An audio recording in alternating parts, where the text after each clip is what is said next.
Hello students, good morning. ચાલો આજે આપણે કરવાના છે પ્રોજેક્ટ સ્થાપનાનું આયોજન, પેદાશ, પ્રક્રિયા અને ઉત્પાદન શક્તિનું આયોજન. બરાબર.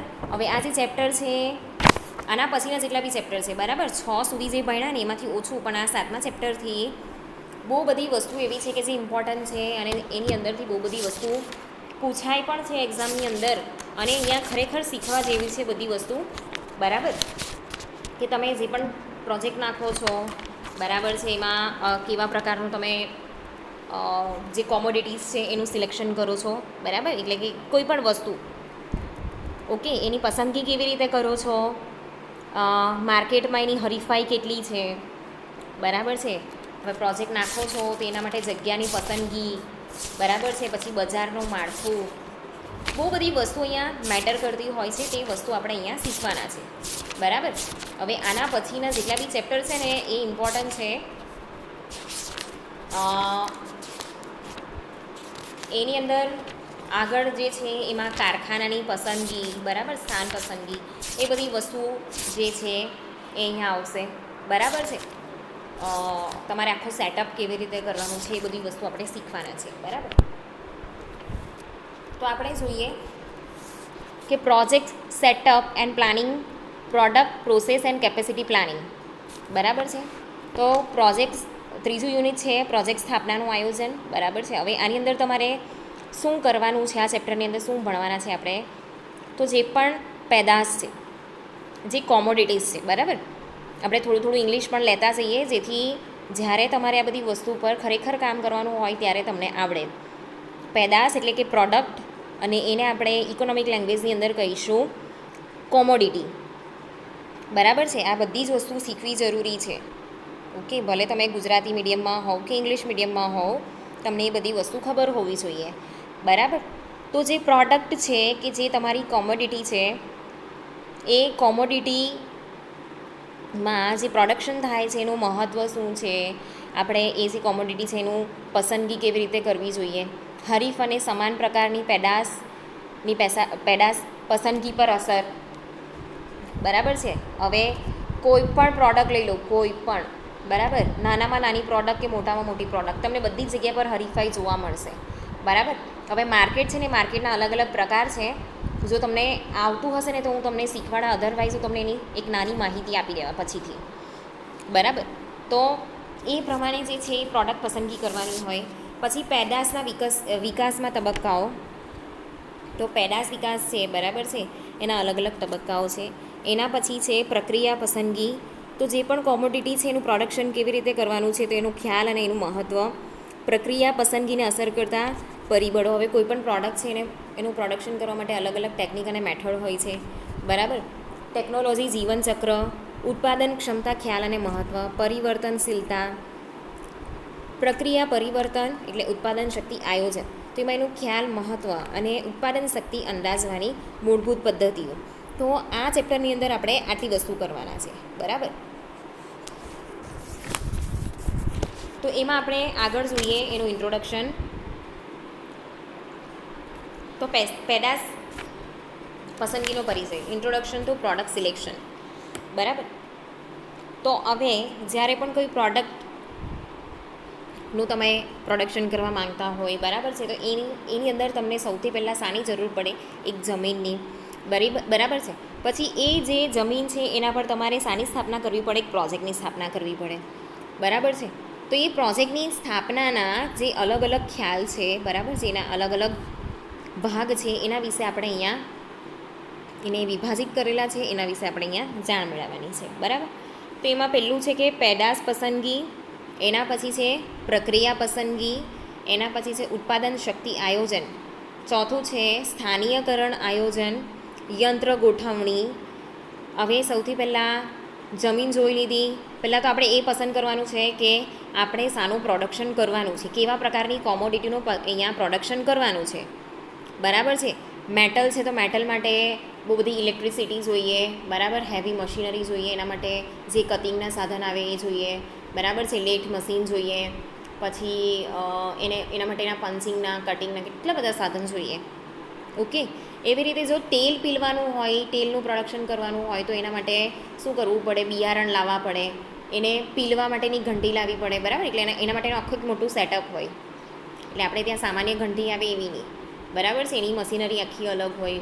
પછી એને રિફાઇન કરવા માટેનું એક પ્રોજેક્ટ નાખવો પડે, બરાબર? એનું પેકેજિંગ માટેનો એક નાનો પ્રોજેક્ટ નાખવો પડે, રાઈટ? એટલે જેવી જેવી કોમોડિટી એવી રીતે અહીંયા પ્રોજેક્ટ નાખવાનું હોય છે. પછી એની પ્રક્રિયા કેવી રીતે કરવાની છે એની પસંદગી આપણે કરવાની છે, બરાબર? પછી ઉત્પાદન શક્તિ આયોજન, પછી સ્થાનીયકરણ આયોજન, યંત્રની ગોઠવણી કેવી રીતે કરવાની છે, એ બધી વસ્તુ અહીંયા આપણે જોવાની છે. તો આ થઈ ગયા પછી આપણે અહીંયા ડિટેલમાં બધી વસ્તુઓ જોઈશું, બરાબર છે? કે પેદાશની પસંદગી કેવી રીતે કરવાની છે, જે પ્રક્રિયા છે, ઉત્પાદન શક્તિ છે, એ કેવી રીતે આપણે અહીંયા યોજવાનું છે, એનું આયોજન કેવી રીતે કરવાનું છે એ આપણે જોવાના છે, બરાબર છે? તો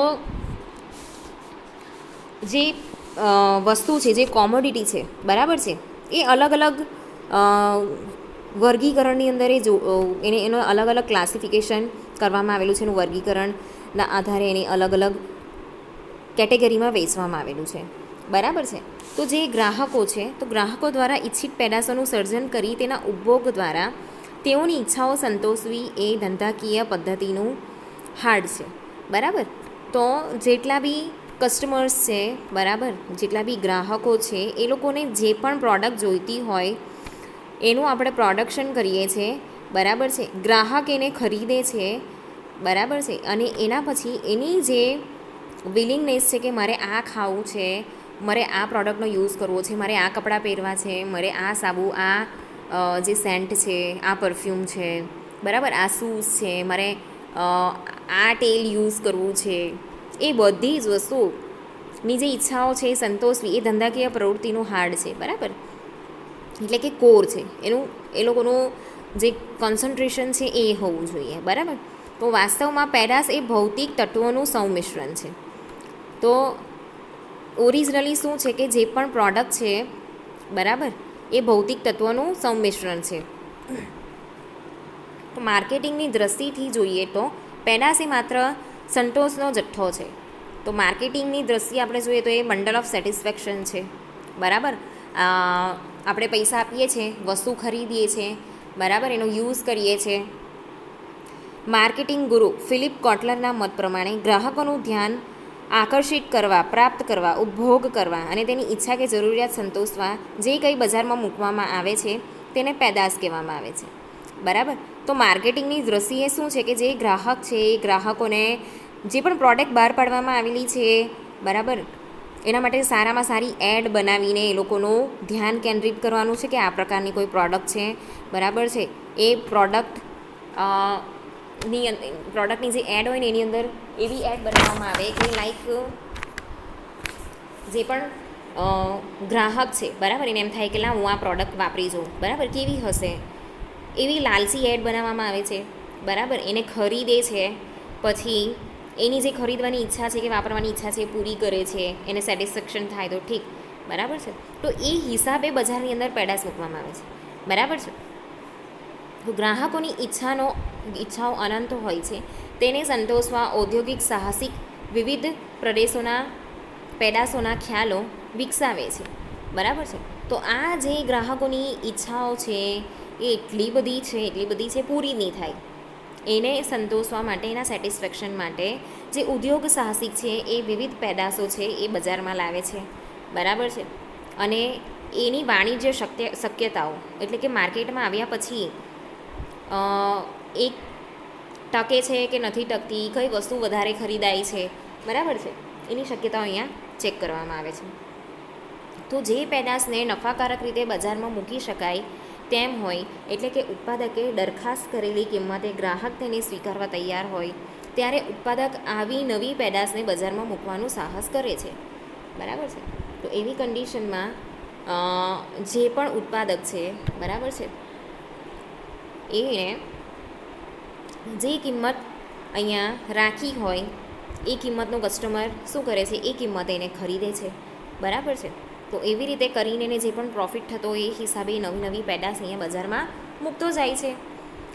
ઓકે, હવે અહીંયા આપણે આગળ જોઈશું કે પેદાશ પસંદગીના મુખ્ય તબક્કાઓમાં સામાન્ય રીતે તકની શોધ એટલે કે ઓપોર્ચ્યુનિટી સર્ચ, સ્વરૂપનું સર્જન, ફોર્મ ઇવોલ્યુશન, ખ્યાલનું વિસ્તરણ, કોન્સેપ્ટ એક્સપાન્શન અને ખ્યાલના વિકાસ, કોન્સેપ્ટ ડેવલપમેન્ટનો સમાવેશ થાય છે.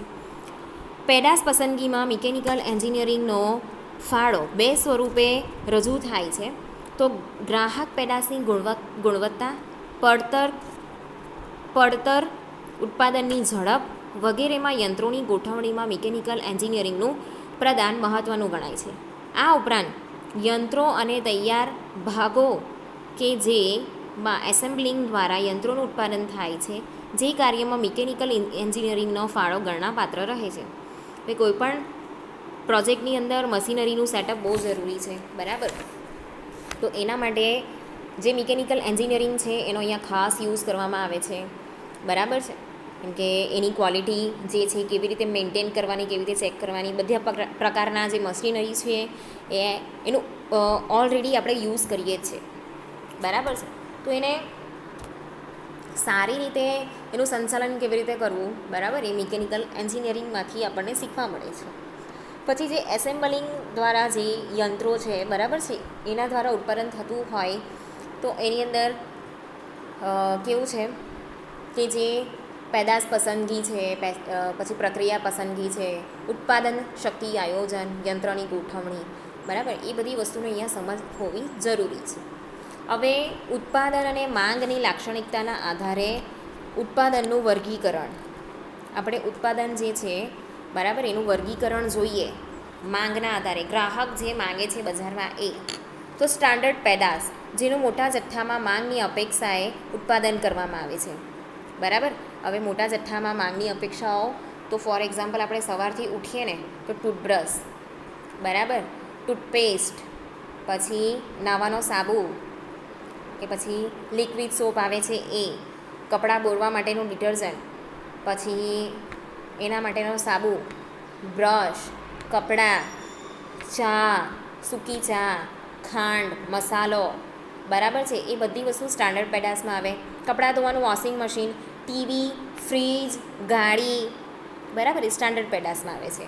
પછી ગ્રાહક સ્પેસિફિકેશન પ્રમાણેની પેદાશ, તો જ્યાં ગ્રાહકોની વિશિષ્ટ જરૂરિયાતને અનુસંધાનમાં પેદાશનું સર્જન કરવામાં આવે છે. જેમ કે મકાનનું બાંધકામ, ટ્રેલર મેડ ડ્રેસીસ, જાળી ઝાપાનું ફેબ્રિકેશન, બરાબર છે. તો એની અંદર જે ટેલર મેડ ડ્રેસીસ આવે છે, આપણે ટેલરને ત્યાં સીવડાવવા જઈએ છીએ એવા કપડાં, તો આપણા સ્પેસિફિકેશન પ્રમાણે, આપણી માંગ પ્રમાણે કે મને આ પ્રકારનું જોઈએ છે, મને આ પ્રકારનું અહીંયા જોઈએ છે, બરાબર છે, એ પ્રમાણેની જે પેદાશ છે. તો મકાનનું જે બાંધકામ છે એની અંદર બી બધી અલગ અલગ ડિઝાઇન આવે છે, કપડાં, બરાબર છે. તો આની અંદર કેવું છે કે જે પેદાશોનું સર્જન માંગની અપેક્ષાએ અગાઉથી કરવામાં આવતું નથી, બરાબર છે. આપણે કાપડ લઈને સીવડાવવા જઈએ છીએ, અગાઉથી જે સીવેલા છે આપણને નથી ફાવતો તો આપણે કાપડ લઈને સીવડાવવા જઈએ છીએ, તો એવી, બરાબર છે. એના પછી છે કે વસ્તુના ઉપયોગના આધારે, તો આવી પેદાશો ગ્રાહકોનો સીધો જ ઉપયોગ છે, બરાબર, ગ્રાહક એનો સીધો ઉપયોગ કરે છે. તો મેં તમને આગળ જે સ્ટાન્ડર્ડ પેદાશમાં સમજાવ્યું એ રીતે, બરાબર છે, ડિટર્જન્ટ પાવડર છે કે પછી એના કપડાં ધોવાની જે સાબુ છે એ, ટેલિવિઝન, કાર, સ્કૂટર, બરાબર છે. એના પછી છે ઔદ્યોગિક પેદાશો. તો ઔદ્યોગિક પેદાશો એટલે શું કે એની અંદર જે બધું રો મટીરિયલ આવે એ, હવે માની લો કે કોઈ પણ એક પ્રોડક્ટ છે, એ પ્રોડક્ટને બનાવવા માટે જે પણ વસ્તુની અહીંયા જરૂર પડતી હોય તો એનું અલગ અલગ જે પ્રોડક્શન થાય છે અને પછી એને ભેગી કરીને બનાવવામાં આવે છે તે. જેમ કે કાર, તો કારના અલગ અલગ ભાગ અલગ અલગ જગ્યાએ પર બનતા હોય અને પછી એને એસેમ્બલિંગ કરવામાં આવે અને આખી એક કાર બનાવવામાં આવે, બરાબર છે. તો આવી પેદાશોનો ઉપયોગ ઉદ્યોગો દ્વારા કરવામાં આવે છે. તેના ઉપર પ્રક્રિયા કરીને તેને અંતિમ ઉપભોક્તાઓ સમક્ષ રજૂ કરવામાં આવે છે, બરાબર. એને અલગ અલગ અલગ અલગ પાર્ટમાં જે વેચાયેલું હોય એને ભેગી કરીને અહીંયા તૈયાર કરવામાં આવે છે. તો એમાં કાર, સ્કૂટર, બરાબર છે, એના જે ભાગો આવે છે એ, ઇન્ટરમીડિયેટ કેમિકલ્સ, દવા, એ બધી વસ્તુઓ ઔદ્યોગિક પેદાશમાં આવે છે, બરાબર છે. પછી વસ્તુના આયુષ્યના આધારે વર્ગીકરણ, તો નાશવંત પેદાશો, તો એમાં દૂધની બનાવટો આપણે ખાઈ ગઈએ પછી શું થાય, એનો યુઝ આપણે કરી શકીએ ના. શાકભાજી, બ્રેડ, ખાવાની જેટલી બી વસ્તુ આવે એ નાશવંત પેદાશોમાં આવે. પાવડર, બરાબર. પછી ટકાઉ પેદાશો જેમ કે ફ્રીજ, સ્કૂટર, ટીવી. ઓકે. પેદાશની લાક્ષણિકતાના આધારે વર્ગીકરણ, તો પેદાશ વર્ગ જેમાં ગ્રાહકો દ્વારા ઉદ્ભવતી માંગને વિવિધ બ્રાન્ડ સ્વરૂપે રજૂ કરવામાં આવે છે. ઓકે. જેમાં કલર ટીવી એ વસ્તુ છે, જ્યારે બીપીએલ, વિડીયોકોન, સેમસંગ વગેરે કલર ટીવીની જુદી જુદી બ્રાન્ડ છે. તો અહીંયા જે ગ્રાહકો છે એ ગ્રાહકોની જે માંગ છે એને વિવિધ બ્રાન્ડ તરીકે અહીંયા રજૂ કરવામાં આવે છે, બરાબર છે. હવે અહીંયા કોમોડિટી છે એટલે કે એક પ્રોડક્ટ છે એ છે ટેલિવિઝન. હવે ટેલિવિઝનની અંદર આ બીપીએલ ને વિડીયોકોન છે ને બહુ જૂની બ્રાન્ડ છે અને બહુ ફેમસ હતી એ ટાઈમ પર. હવે અત્યારે કઈ કઈ આવી ગઈ છે ભાઈ, સેમસંગ છે, પેનાસોનિક છે, એમઆઈ છે, વ્યૂ છે, બહુ બધી બ્રાન્ડ આવી ગઈ.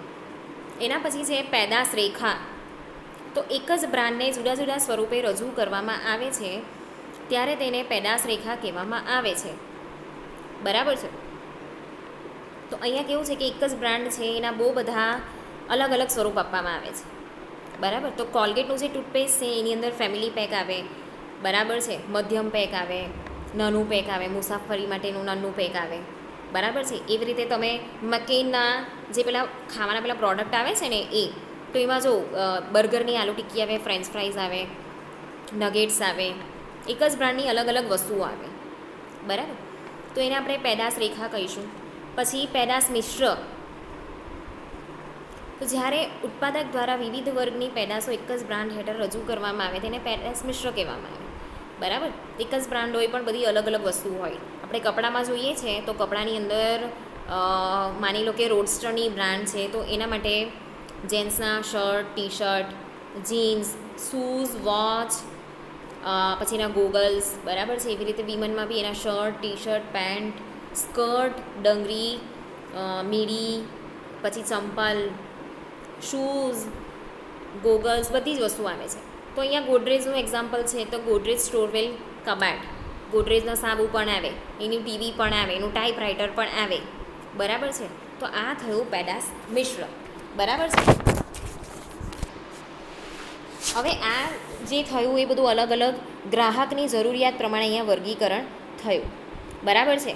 હવે જ્યારે પણ પેદાશ પસંદગી થાય છે પછી છે ને એને બજારમાં એનું સ્થિરીકરણ કરવામાં આવે, એનું પોઝિશનિંગ કરવામાં આવે, બરાબર છે. તો એમાં કેવું છે કે જેવી રીતે માનવીનું ચક્ર ચાલે ને આપણું, બરાબર છે, આપણે કેવું ચક્ર ચાલ્યા કરે, રોજ ઉઠીએ, સૂઈ જઈએ, આખા દિવસ બધું કામ કરીએ, તો એવી રીતે જે પેદાશ છે ને એનું પણ પેદાશ જીવનચક્ર ચાલ્યા કરે, બરાબર. એને પ્રોડક્ટ લાઈફ સાયકલ કહેવાય. તો એને છે ને 4 તબક્કામાં અહીંયા ડિવાઈડ કરવામાં આવેલી છે.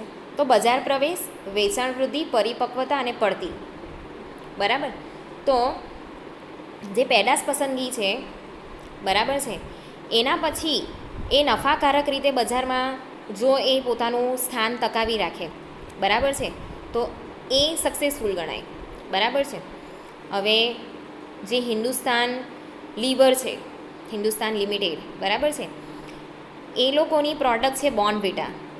હવે બોર્નવિટા જે છે એ વર્ષોથી બહુ ફેમસ બ્રાન્ડ છે, બરાબર.